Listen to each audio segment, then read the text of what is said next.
Yeah, a lot of girls have like used me just to become famous. It's so hard to trust people, especially in Hollywood. I think it's much different out here. I think. I don't know. So I've never been to America, so I don't know what the people Never are like. been? No. I want to go to like Disneyland.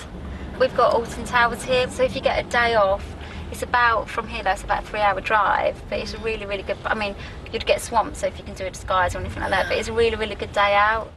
Yeah, I can see you at Alton Towers. Yeah, it's a good day out. absolutely.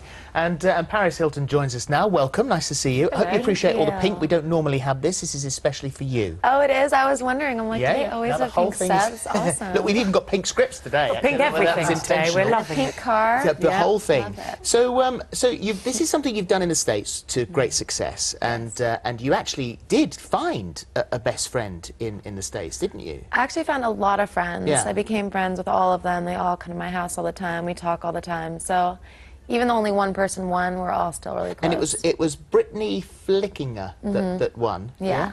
And she still sees you? Yeah. Yeah.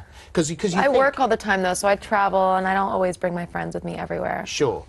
So, because of course the thing is that the people who would apply for the job would think, well, it'd be fantastic, I get on the telly, I get to meet you, I just get a taste of the high life, and then I become your best friend, and you never write, you never phone, you never do anything.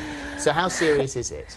It is really serious. It's, you know, it's a reality show, but at the same time it's real, and there's real feelings involved, and it's about friendship, and I've learned a lot about people and about friends, and it's been really cool just to meet so many people from so many different places. See, people would just assume that the kind of life you have, that you would have so many friends, that you'd be awash with friends, that, you know, they'd be surprised to think that you find it hard to make friends, or is it that you find it hard to make good friends and real friends? I have a lot of friends, but I call them acquaintances because, you know, I don't really trust a lot of people. But with this, you know, I didn't do it to make friends. I just thought it'd be a fun concept to do for a reality show. And it's nice to, you know, it's a fun idea. So you've got your American best friends, so now you're looking for a British one. What qualities do you think the British have that you might be looking for in a best friend? I just want someone I can trust, someone that's honest and loyal. It's a lot of fun and can just be real. Well, we've got a bit of the interview process here. This is what the applicants had to go through, or a bit of it. Here you go. Hello, take a seat. Hi, whereabouts in Yorkshire are you from? West Yorkshire, Pontefract. So do you think you're Pontefract's answer to Paris Hilton? I guess so. When you get out of your car, are there people waiting to take your picture? No. It's Pontefract, there's just farms. People don't take pictures, they bring you eggs. Do you think Paris would find your laugh infectious or slightly grating? A bit of both, 50-50. Is it real, that laugh?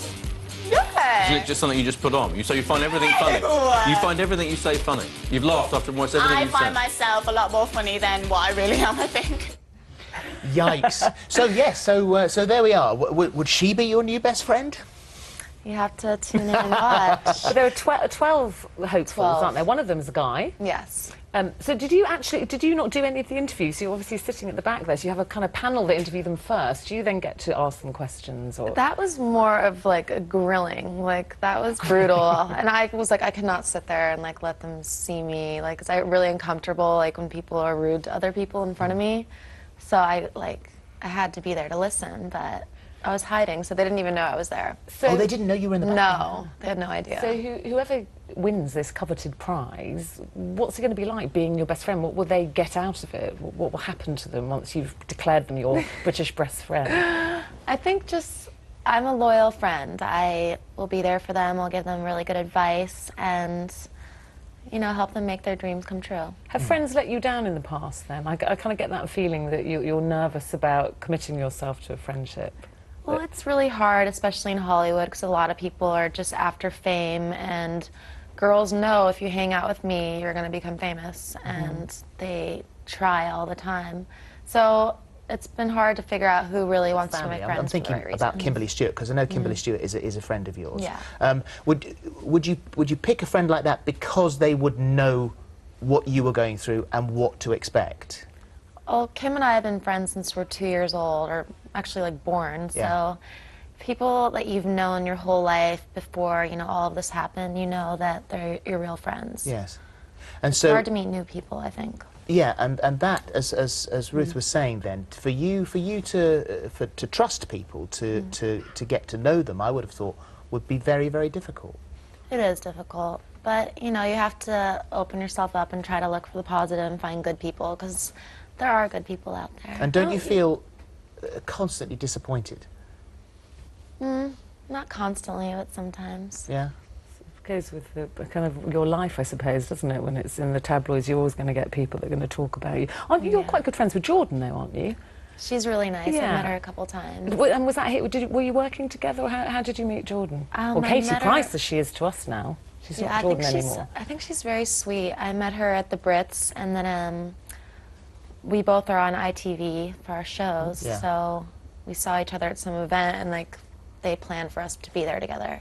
Well, she would know exactly kind of what you feel, because she's had problems like that, hasn't she, with people talking about her. And also Chelsea Davy, who I'm sure you've read this week, has now split up with Prince Harry. Have you heard from her? No, I haven't heard from her, but I did hear that. But who knows? It could be a rumor. People always make up gossip. Did you see her in the paper? We were covering it earlier on this morning. She had very orange makeup. She's really pretty, I think. She is very pretty. She's very pretty. She's very just like fun and down to earth. She seems very She made a bit of a mistake with her makeup, and then she had her orange face, and then she went out with her hand up like that, and I think, look. Oh, I see. But you must know that literally everywhere you go, there must be paparazzi. I mean, you know, how does that feel when every time you step out the door, you can't really step out the door without your makeup or your hair looking perfect, and it's so tough. It's bizarre. It's very, you know, strange leaving your house every day and having these men in cars chasing you, you know, till you go to bed at night. So it gets kind of scary sometimes when it's dangerous and, you know, there's 50 cars and they're all trying to get next to you to get the shot, and it's very dangerous, I think. But some people would say that I mean, you could, if you wanted to, live a much more quiet lifestyle. I mean, you want to be in TV. You sort of work on TV here and in the States. So you haven't worked at anonymity. I mean, you've actually worked to make yourself quite public. Yeah, that's because that's my job and that's my brand, and it just continues to push it with everything I do. So I have to be in the public eye. And I understand, like, that's their job, but there's a time and place for it. I think it's okay if you're at a premiere or a red carpet, but not like every single day. Like, they don't take a day off. So that's the only thing that gets annoying. But you say about your complaining. job, I think, you know, a lot of people kind of think you've had a very privileged background, obviously with your family being very wealthy. Is that what is your job? Obviously, we know that you launch your perfumes, but it doesn't seem like most people's idea of kind of going to work. I think people don't understand that I work very hard. I run a huge enterprise. We have a production company. I do music. I do movies, TV, fragrances, clothes, basically any product, and that takes work every single day. It's constant traveling, design meetings. You know, you have to. I'm very much behind my brand, and I push it and do. It's just all inspired by me. So what's your indulgence then? If you get time to indulge in something, what do you like? Just being with my pets. I love animals, and just being with my dogs and my cats. How many dogs do you have now? 5. 5. All the little ones? Because we often see you carrying one of your dogs. I never know if it's the same one or it could be one of 5. Well, I think it's nice to give them all a turn. It's, you know, I can't carry them all, so they all take turns. So that would be an ideal day off, would it? Just at home, relaxing at home. I love my house, and it's just like my safe haven, and I just feel just like I can escape from everything there. So will your new best British friend get to come to LA and see the house and kind of see that side of your life? Yeah, actually. They've been already? Oh, they've been already? Well, we had some of the finalists come to Los Angeles and Las Vegas. So you'll see that one if you tune into the show. Okay. Good, and if you do keep this best friend, then we'll expect to see you on red carpets every time you're over here with your new British best friend, and you'll be taking them out all over the place. They will get the proper look, the proper lifestyle, and hopefully won't sell the story to the newspapers. No, they've all signed a confidentiality agreement. Very wise. Listen, thank you very much indeed. It's ITV2. It's tomorrow at 9 o'clock. 9 o'clock. Thank Good you. to see you. Thank you, Paris.